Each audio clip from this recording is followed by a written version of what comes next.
Bismillahirrahmanirrahim. Assalamualaikum warahmatullahi wabarakatuh. Alhamdulillahi rabbil alamin. Wabihi nasta'in ala umuri dunya waddin. Wassalatu wassalamu ala ashrafil anbiya wal mursalin. Sayyidina wa maulana Muhammadin wa ala alihi wa sahbihi ajma'in. Rabbi shrahli sadri wa yassirli amri. Wahlul uqdadam min lisani yafqahu qawli. Allahumma salli ala Sayyidina Muhammad wa ala ali Sayyidina Muhammad. Amma ba'du. Halo Dawa People, ketemu lagi bersama aku Siti Aisyah. Nah, kali ini kita akan membahas tema makna kebahagiaan yang sejati. Tema ini aku angkat dari salah satu buku dan judul Goresan Tinta Sang Dai. Seperti ini teman-teman bukunya. Karya Ali Mustafa dan kawan-kawannya. Teman-teman yang dirahmati Allah, jika kita ingin kehidupan kita bahagia, jika kita ingin keluarga kita itu keluarga yang bahagia, atau bahkan jika kita ingin negara kita negara yang bahagia, maka laksanakanlah perintah Allah dan ikuti seluruh ajaran Rasulullah Shallallahu Alaihi Wasallam.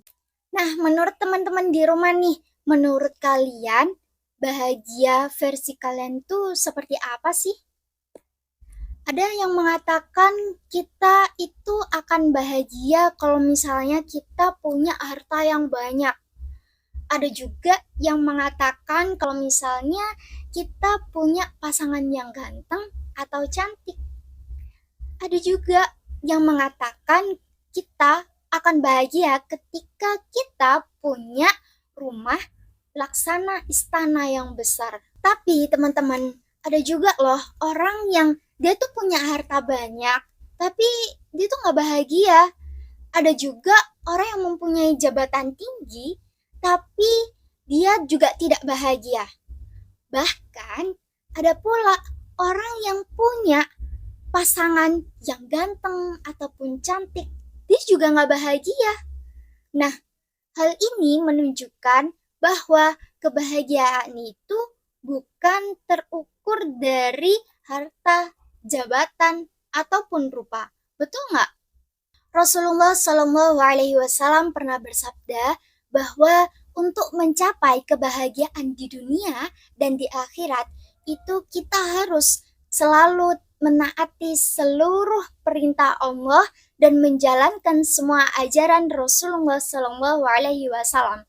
Apapun itu kondisi kita, entah itu kaya ataupun miskin, entah itu rupawan ataupun kurang rupawan, ataupun kita punya jabatan ataupun tidak, itu kalau misalnya kita bertakwa kepada Allah, menaati semua perintah Allah dan menjalankan seluruh ajaran Rasulullah, maka kita akan mendapatkan kebahagiaan di dunia dan kebahagiaan di akhirat. Suatu ketika Rasulullah Shallallahu Alaihi Wasallam didatangi oleh sahabat, kemudian sahabat itu tuh bertanya, "Ya Rasulullah, beri kami pengajaran bagaimana cara agar kita mendapatkan kebahagiaan di dunia dan akhirat."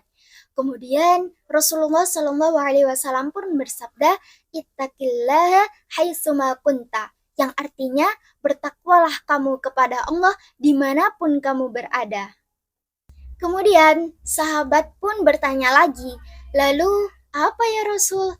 Rasulullah pun menjawab, wa atbi'as sayyi'atal hasanata tamhuha, yang artinya tutuplah kejelekan itu dengan kebaikan, niscaya akan terhapus.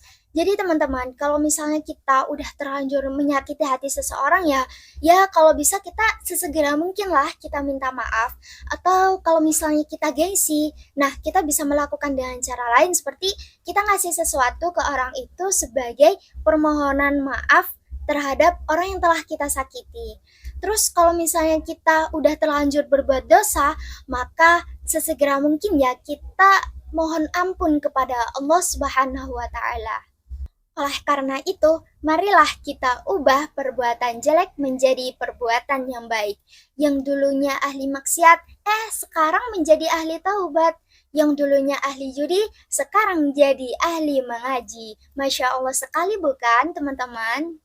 Tidak hanya sampai itu teman-teman, sahabat pun kembali tanya lagi, lalu apa ya Rasul? Rasulullah pun menjawab, wa khaliqin nasa bi khuluqin hasani. Berakhlaklah kepada sesama manusia dan akhlak yang baik. Hadis riwayat Tirmizi. Nah, teman-teman, sebagai seorang muslim sudah seharusnya dong kita itu saling berakhlak baik kepada sesama. Yang tua menyayangi yang muda dan yang muda menghormati yang tua. Oh ya teman-teman, di hadis tuh emang sih artinya itu sesama manusia kan.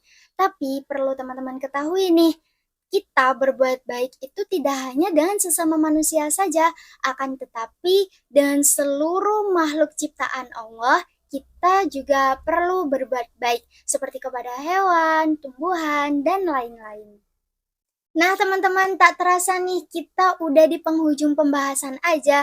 Nah, dari awal hingga akhir dapat kita tarik kesimpulan bahwa makna kebahagiaan yang sejati adalah ketika kita bisa menaati seluruh perintah Allah dan menjalani ajaran Rasulullah SAW.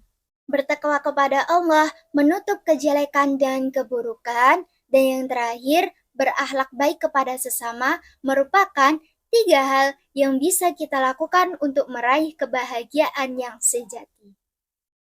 Oke teman-teman, hanya itu yang dapat aku sampaikan, kurang lebihnya mohon maaf, dan semoga bermanfaat. Unzur makola wala tanzur mankola. Wabillahi taufiq wal hidayah, waridha wal inayah. Wassalamualaikum warahmatullahi wabarakatuh. See you di video selanjutnya.